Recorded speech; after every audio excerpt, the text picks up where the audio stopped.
One great jazz standard that is packed full of musical and harmonic lessons is All the Things You Are by Jerome Kern. There's just so much we can learn just from this one tune. And a lot of my students and subscribers wonder how to get started with improvising over tunes like this. They feel overwhelmed. And so in today's video, I'm going to be breaking down All the Things You Are as an example and what I would do if I was starting from scratch trying to learn how to improvise over this standard. That's coming right up. What's up? Brent here from LearnJazzStandards.com, which is a blog, a podcast, and videos all geared towards helping you become a better jazz musician. Make sure you subscribe below, hit the bell notification button to never miss anything going on here. Like I said, All the Things You Are is a great tune to learn, has a lot of great concepts in it that if we can really get a hold of improvising over this one, it's going to translate to hundreds more jazz standards. So I'm going to be going over some different steps that you can take to start learning how to improvise from scratch over this one. Again, this can be applied to any jazz standard, but we're going to use All the Things You Are as an example, and I think it's going to really get a lot of mileage out of this for us. All right, so let's dive right into that. So really, to me, the first place to start with this is to really understand what we're actually looking at. Like, how does the chord changes of All the Things You Are actually work? So check out this chords analysis that I have of All the Things You Are. This comes out of my ebook and companion course, the Jazz Standards Playbook, but I'm going to be using this today as a great example. And when we understand the chord changes of a tune, it's just going to kind of help us understand what we're actually dealing with and perhaps even simplify things. And the main thing I want you to take away from All the Things You Are is I have these color coding here going on, and each one of these color coding sections is really a different key that is focused on in All the Things You Are. So it's not really centered around one key. There are multiple different keys in All the Things You Are, which is typically one of the things that makes it challenging. So if you take a look, we have A flat major, which is kind of like the parent key of this tune. Then we also have C major here. We have E flat major. We have G major, and we have E major. And then going on to the last half of the tune, the last section of the tune rather, we're just really focusing on A flat major the whole way through. So that's the basics here. And so what I want you to do right now is just to, kind of breathe a sigh of relief, because, we don't have to worry so much right now about all the other chord changes going on. Let's just focus on the fact that we're dealing with 1, 2, 3, 4, 5 different key centers. Now that might seem a lot, but just to give you even more peace of mind, we all know the major scale. So we have, A flat major 7, right? So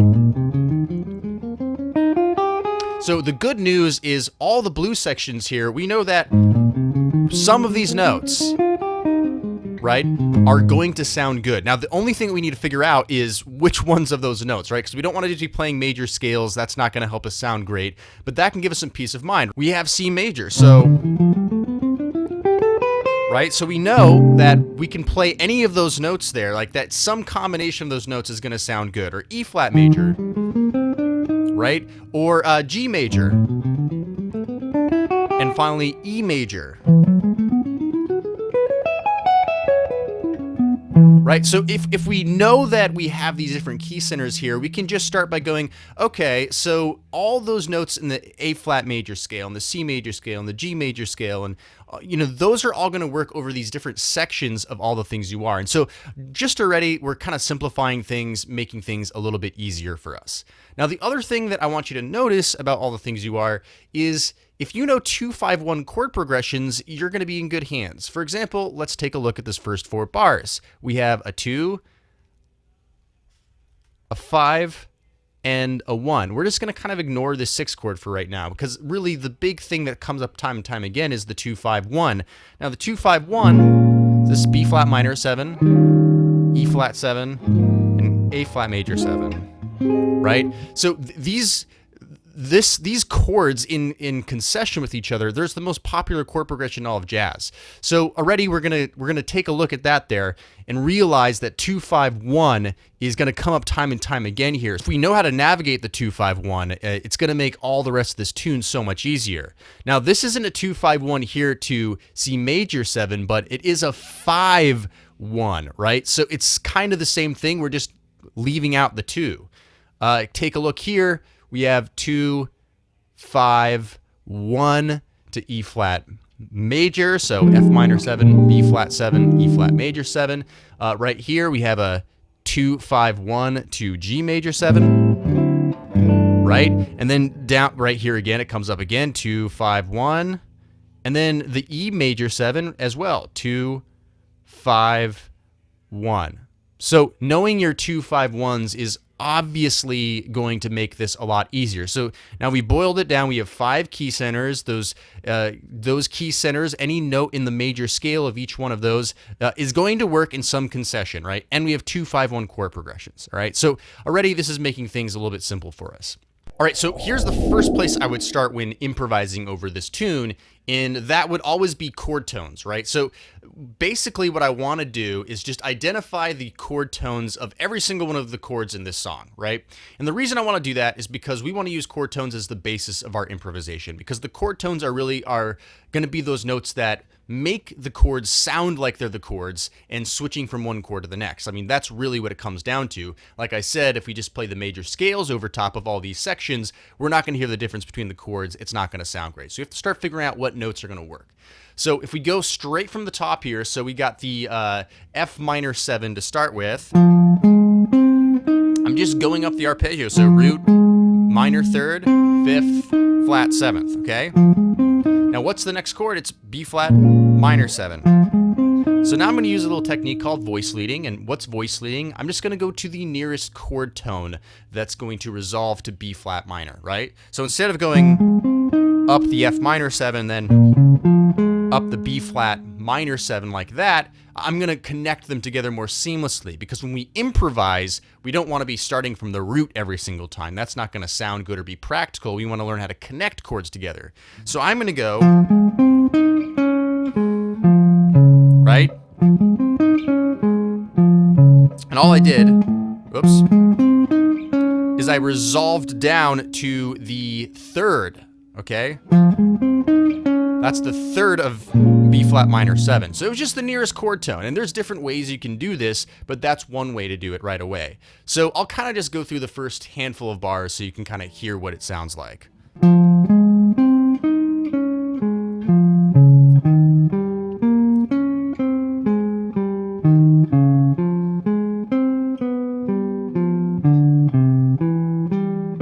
Right? So that was... right, the first 8 bars right there of All Things You Are. Now by doing this, I'm starting to map out this standard. I'm starting to map out the chord progressions and connecting them together. And even just from doing this, right, you can already start to hear the chord changes come out, right? Like they are being defined. Now, obviously, this isn't musical yet, right? We want to make this musical, but we are mapping it out and starting to get comfortable with the chord changes. All right, so the step number 2 that I would go for is to identify the guide tones. Now, first of all, what are guide tones? Guide tones are, in jazz, the 3rds and the 7ths of each chord, okay? So if we have an F minor 7, the 3rd, right, is going to be A flat, and the 7th is going to be E flat, right? So that's the 3rd and 7ths of F minor.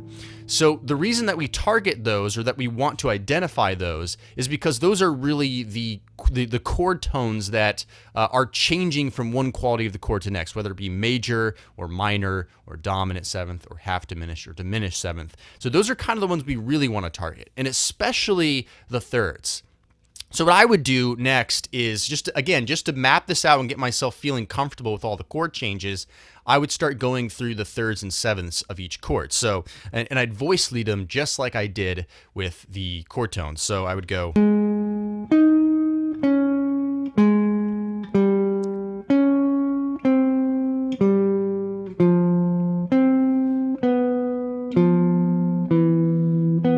Again, all I'm trying to do is get comfortable with this. And now I've kind of identified where those notes are in each chord. So chord tones, and then I'm breaking it out even further to guide tones.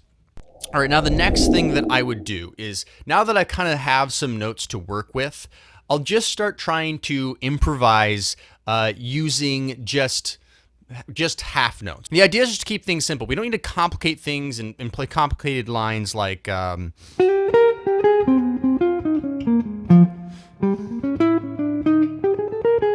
right? We don't have to go to that right away. Let's just make things simple. So let's just start out with half notes.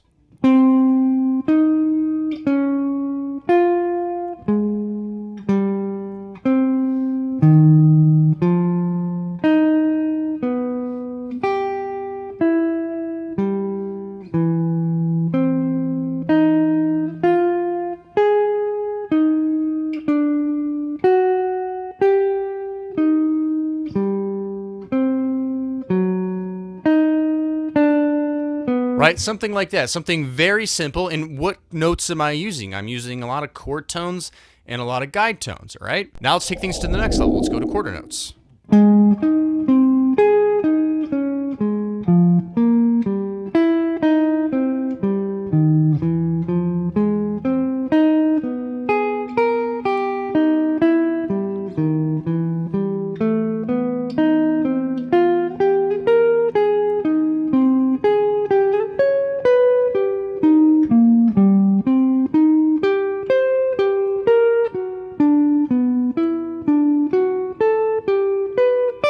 Right? So just quarter notes and I'm already trying to make something musical. And now I'm starting to pick different notes too, right? It's not just chord tones, it's not just guide tones, but I am keeping in mind the resolutions to those thirds quite often. For example, let's just resolve to that.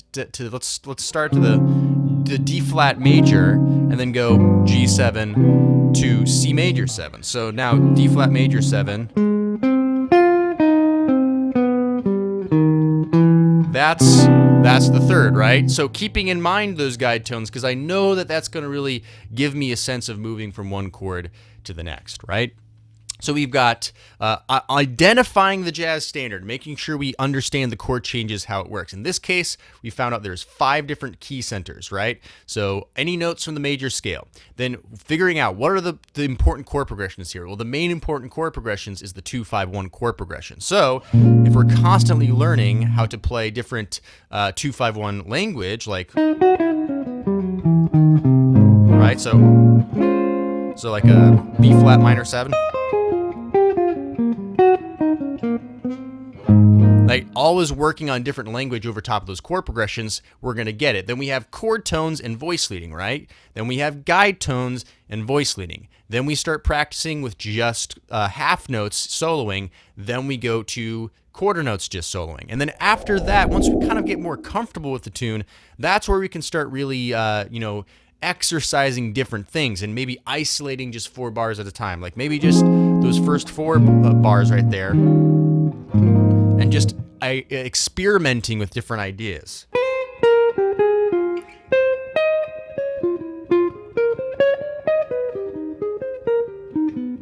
Right? Or something like...